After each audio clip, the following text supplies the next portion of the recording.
सर्वांना नमस्कार. कारण देवाने जगावर इतके प्रेम केले की त्याने आपला एकुलता एक पुत्र दिला, यासाठी की जो कोणी त्याच्यावर विश्वास ठेवतो त्याचा नाश होऊ नये तर त्याला सार्वकालिक जीवन मिळावे.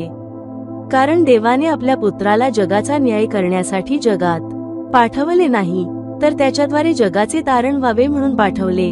जो त्याच्यावर विश्वास ठेवतो त्याला दोषी ठरवले जात नाही, परंतु जो विश्वास ठेवत नाही त्याला आधीच दोषी ठरवले गेले आहे, कारण त्याने देवाच्या एकुलत्या एका पुत्राच्या नावावर विश्वास ठेवला नाही. आणि हाच न्याय आहे की जगात प्रकाश आला आहे आणि लोकांना प्रकाशापेक्षा अंधार जास्त आवडला, कारण त्यांची कृत्ये वाईट होती. कारण जो कोणी वाईट करतो तो प्रकाशाचा द्वेष करतो आणि प्रकाशाकडे येत नाही, कारण त्याची कृत्ये दोषी ठरवली जाऊ नयेत. पण जो सत्य करतो तो प्रकाशाकडे येतो, यासाठी की त्याची कृत्ये देवामध्ये केली आहेत हे उघड व्हावे.